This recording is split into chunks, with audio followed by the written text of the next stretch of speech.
Facebook এবং YouTube এবং টিকটকের মধ্যে ভাইরাল একজন আছে যার নাম হলো ওমর। তার কথাগুলো যুবকেরা ফলো করে এবং শেয়ারও দেয়, কপি লিঙ্ক করে করে ফর ইউর মধ্যে নিয়ে যায়, ভাইরাল করে দেয়।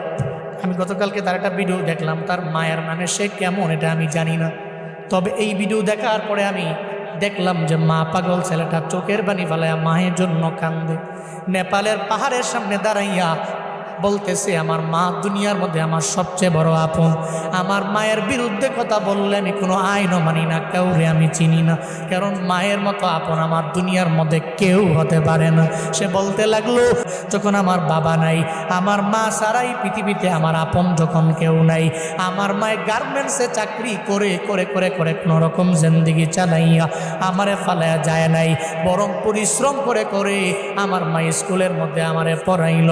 আজকে আমি অনেক মশহুর হয়ে গেলাম, প্রসিদ্ধ হয়ে গেলাম, সবাই আমারে চিনে, তবে আমি মায়েরে ভুলতে পারি না।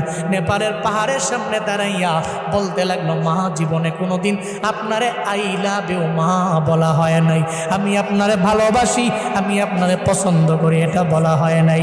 ওমর নামক ওই ছেলেটা বলতে লাগলো, এরপরে আমার আপন আমার নানি, যদি জীবনে কোনোদিন একটা হেরিয়ার গাড়ি আমি কিনতে পারি, আমার মায়েরে ওঠামো, আমার নানিরে ওঠামো।